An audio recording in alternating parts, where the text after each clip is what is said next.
મુખ્યમંત્રીશ્રીએ state environment action programme SEEPની રચના કરી હતી અને એ કાર્યક્રમની શરૂઆત કરતી વખતે વિશ્વ બેંકના નાણાં, સેપ્ટ જેવી સંસ્થા સહિત 8 સંસ્થાના નિષ્ણાતોને જવાબદારી સોંપી કે આપ ગુજરાતના એન્વાયરમેન્ટ માટેની ચિંતા કરો, ટેકનિકલ કમિટી બનાવી રિપોર્ટ આપો.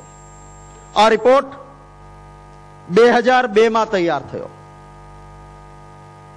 રિપોર્ટ તૈયાર થયેલો આ સરકારની પાસે પડ્યો છે.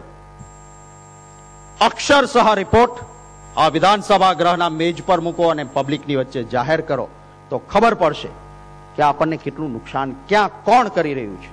પણ આપણે કોઈકને છાવરવા જ, આપણે આખા ગુજરાતની ચિંતા નથી કરવી. આપણને ગરીબ માણસને કેન્સર થાય એની ચિંતા નથી, પણ મારો પેલો ઉદ્યોગ વાળો છે એને તકલીફ ના પડવી જોઈએ. અને માટે 2002માં તૈયાર થયેલો રિપોર્ટ આજ સુધી અક્ષરશઃ સંપૂર્ણપણે પ્રસિદ્ધ નથી થયો.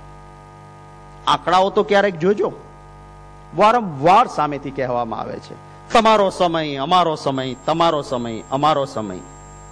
આપે જોયું આપના સમયમાં 1 લાખ હેક્ટર જંગલ ગુજરાતમાંથી ઘટી ગયું અને એની જવાબદારી કોની? શું આમાં પણ આપણે નંબર 1 થવું છે?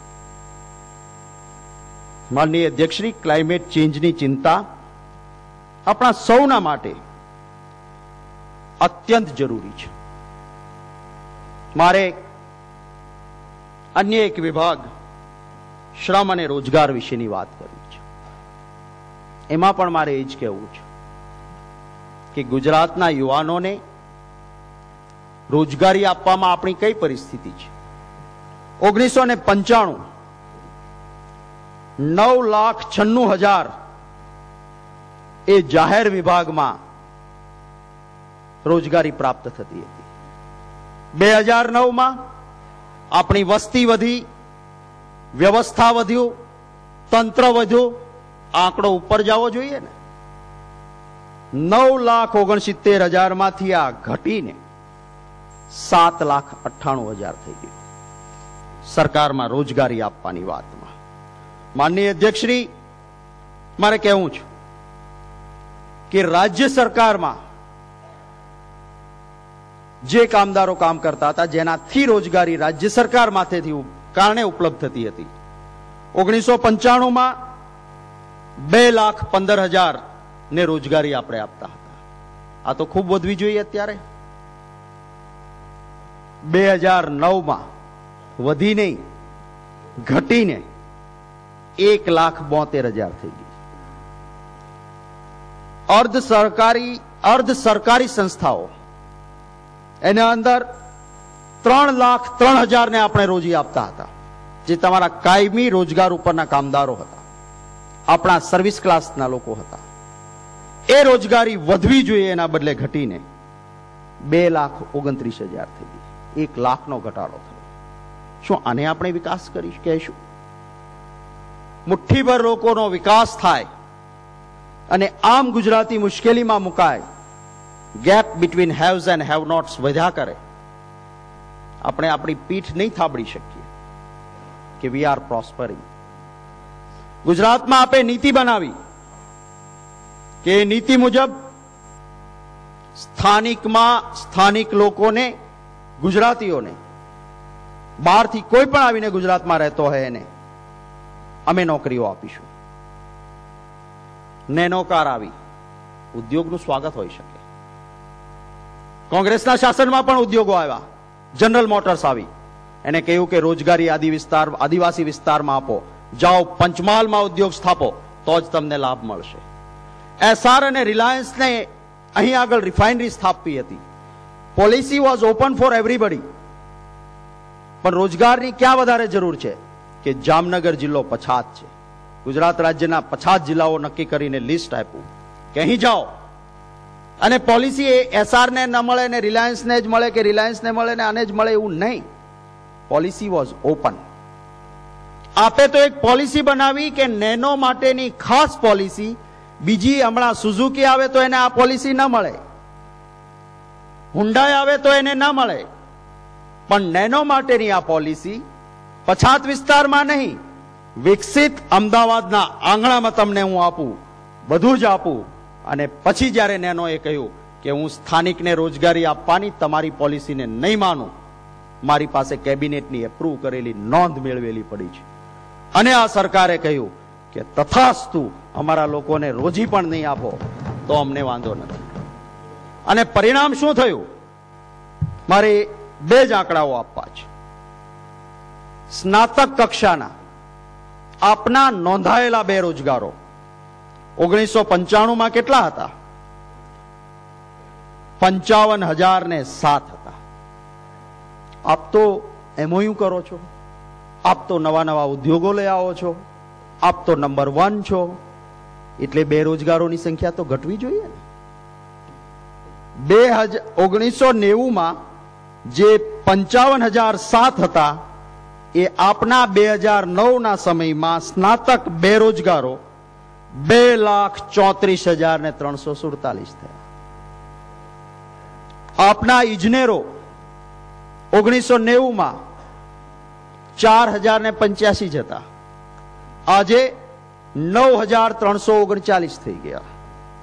આપના અનુસ્નાતકો 8,129 હતા, આજે 46,157 બેરોજગાર થઈ ગયા. કુલ શિક્ષિત બેરોજગારો, શિક્ષણ વધ્યું અને સામે રોજગારી નહીં વધી, એટલા કારણે આ છે. અને રોજગારી વધી એમ આપણે વાત કરીએ છીએ ખોટી છે, એટલા માટે આંકડા બોલે છે. શિક્ષણ વધ્યું એની સાથે રોજગારી વધારવી જોઈતી હતી, નથી વધારી શક્યા, માત્ર કાગળ પરના એમઓયુ થયા છે, એટલે આંકડા બોલે છે. કુલ શિક્ષિત બેરોજગારો માનનીય અધ્યક્ષશ્રી 5,93,155 હતા. 2009 માં શું થયું?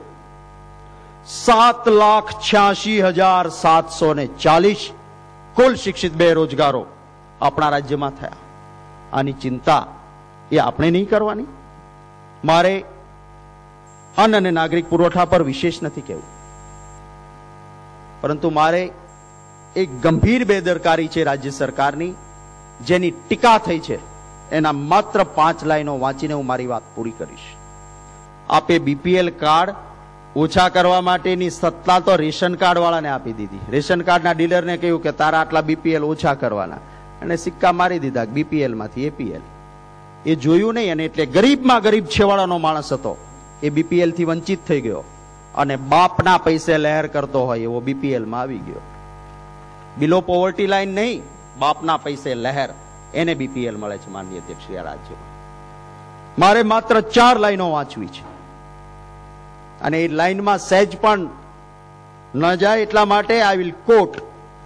ગરીબની રેખા હેઠળ જીવતા એવા 21.20 લાખ પરિવારોને ઓળખી કઢાયા હતા, જેની સામે 35.34 લાખ રેશન કાર્ડ જારી કરવામાં આવ્યા હતા. ભારત સરકારે નિર્ધારિત કરેલા ધોરણ મુજબ ગુજરાત સરકારે લાભાર્થીઓને અનાજ આપ્યું ન હતું. સસ્તા અનાજની દુકાનો દ્વારા સરકારની સૂચનાઓનો અમલ કરવામાં આવ્યો ન હતો.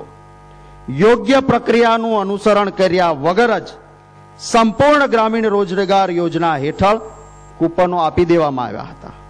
અનાજના પુરવઠાને અન્યત્ર વાળી દેવામાં આવ્યો હતો, અને આ કારણે ગુજરાત સરકારને અને ભારત સરકારને અનુક્રમે ભારત સરકારને 26.85 કરોડ રૂપિયા અને ગુજરાત સરકારને 21.20 કરોડ રૂપિયાની ખોટ ગઈ હતી. શું આપણે આ કરોડો રૂપિયાની વસ્તુ ગરીબ માણસના માટેની જે આવે છે એનું પણ આપણે પાલન નથી કરી શકતા? શું આ આપણો પુરવઠા વિભાગ છે? શું આના માટે આપણે કામ કરીએ છીએ?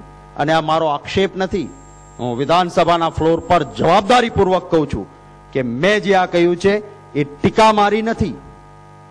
બંધારણીય તટસ્થ સંસ્થા કોમ્પ્ટ્રોલર એન્ડ ઓડિટર જનરલ દ્વારા, કે જે નથી કેન્દ્ર સરકાર નીચે, જે નથી રાજ્ય સરકાર નીચે, જે કોઈની બત્તી પકડીને નથી ચાલતું, ઓડિટ કર્યા પછી જે પામે, જે મેળવે, આપને તક આપે, આપનો ખુલાસો એમને ગળે ન ઉતરે, એ પછી રિપોર્ટમાં રિફ્લેક્ટ થયેલી હકીકત છે. અને રિફ્લેક્ટ થયેલી હકીકત આ શબ્દો બોલે છે, એ આપણા સૌના માટે શરમજનક છે. એટલી જ વાત કરીને હું મારી વાત પૂરી કરીશ.